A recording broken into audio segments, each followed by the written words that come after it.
안녕하세요. 토라 속의 부와 8번째 시간입니다. 오늘은 레위기 12장 이렇게 나와 있습니다. 여인이 임신하여 남자를 낳으며 여인이 잉태하여 아들을 낳으며와 비슷한 표현입니다. 이것은 이사야 7장 14절, 요한계시록 12장 2절 같이 여인이 잉태하여 아들을 낳는다. 즉 메시아를 얘기하죠. 여인은 신부이고 여인은 교회고 여인은 예수와를 믿는 사람들, 여인은 메시아를 기다리는 사람들입니다. 레위기적 관점에서 얘기하면 예물을 가지고 여호와 앞에 나아가는 제사장을 일컫습니다.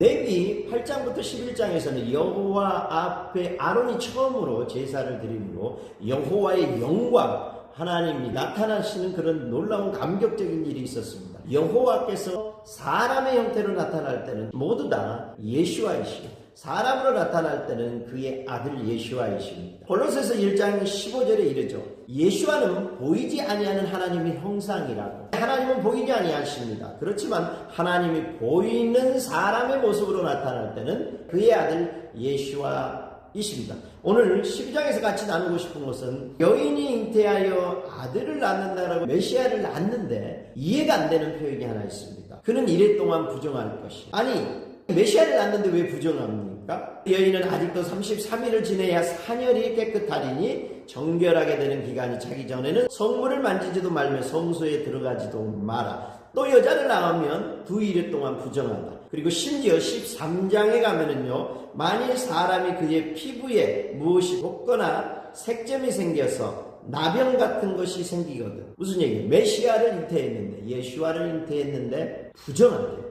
심지어 맺혀라, 나병이 걸렸다라고 얘기합니다. 왜 이런 일이 벌어질까요? 9장부터 11장까지 여호와의 영광이 나타났고 12장에서는요, 아들 예수와를 낳았는데 왜 부정할까요? 심지어 맺혀가 나병에 걸렸다라고 표현할까요? 이건 굉장히 해석하기 어렵습니다. 레위기 1장부터 11장까지는 무슨 얘기를 하시냐면요, 너희는 내게 나와라. 예물을 코르반을 가지고 합니다.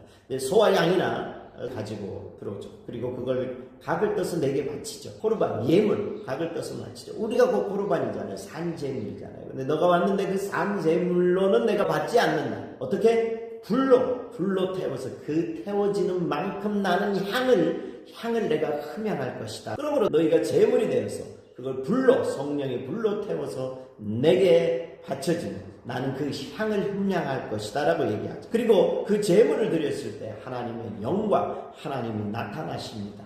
제물이 곧 우리잖아요. 우리가 태워지는 만큼 그 향이 되어 하나님 앞에 나아가잖아요. 그러고 나면 하나님께서 무엇을 주시냐면요, 거룩한 음식을 주시죠. 예수와의 피와 살을 주시죠. 그리고 예수와의 피와 살을 먹음으로 우리가 새로운 존재로 다시 태어나죠. 이 다시 태어나는 존재를 제사장이라고 얘기합니다. 하나님의 법이 새겨진 존재, 하나님이 새겨진 존재, 더 나아가서는 하나님의 영광을 나타내는 존재를 제사장이라고 얘기했습니다. 그런데 오늘 12장에 그 제사장이 예배를 드렸는데 예수와 아들을 잉태했어요. 드디어 하나님이 오셨고 하나님의 영광이 임하면서 하나님의 영광이신 예수와 그 아들이 오게 됐습니다. 아들을 잉태했는데 왜 부정이죠? 아들을 잉태하면 거룩해지고 아들을 잉태하면 더 놀랍고 축복하고 아주 기쁘고 즐거워야 되는데 아들을 잉태하면 부정하게 될까요?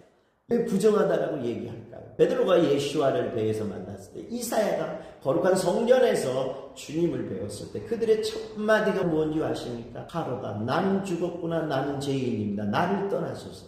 오늘 하나님의 영광을 지니는 제사장에게 드디어 하나님의 아들, 하나님이 그 영광으로 그 아들의 모습으로 왔을 때 본능적으로 우리는요, 죄인임을 느끼고 우리는 죽을 수밖에 없는 존재, 나병에 걸린 존재, 부정하다라고 밖에 볼 수 없는 그분의 거룩하심 앞에 우리가 얼마나 부정한가를 보게 되죠. 이 부정, 하나님 앞에 결코 설 수 없는 부정, 심지어 맷조라에 걸린 그 존재밖에 안 된다라고 얘기를 하는 거예요. 여러분, 오늘 주님이요, 저와 여러분이 예배하는 가운데 오늘 주님이 우리 가운데 나타나시고 그분의 그 거룩한 영광이 나타날 뿐만 아니라 그분의 영광이신 예수와가 우리 가운데 온다면 우리는 본능적으로 죄인임을, 우리는 본능적으로 부정함을, 우리는 맷조라에 걸렸음을 보게 될 것입니다. 그런데 오늘 본문은요, 오늘 레위기는 여기서 끝나지 않습니다. 14장 15장에 이 맷조라를 정결케 하십니다. 어떻게 해요? 맷조라에 나병에 걸리면 진영 밖에 있게 됩니다. 그러므로 이 예수와께서 친히 한 맷조라가 돼서 진영 밖으로 내오셔서 우리를 그 맷조라를 짊어지시고 우리의 죄를 짊어지시고 십자가에서 죽으심으로 우리의 죄를 사해주셨잖아요. 그래서 맷조라인 우리를 맷조라를 정결케 해주죠. 그리고 나면 어떻게 돼요? 우리가 진영 안으로 들어갈 수 있죠. 여기서 끝나지 않습니다. 4장에서는 1차 정결의 의식은요,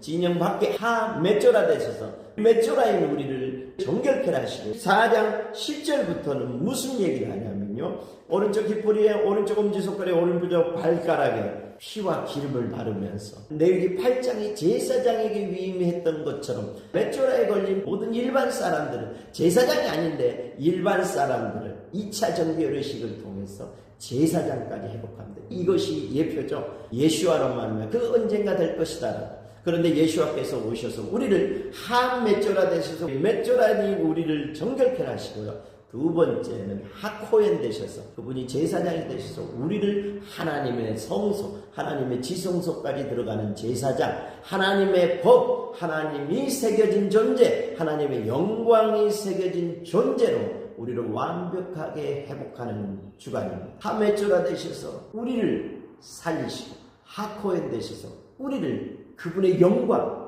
예수와를 낳는 존재로 우리를 삼아주신 아도나이 째바 여호와 하나님을 송축합니다. 아멘.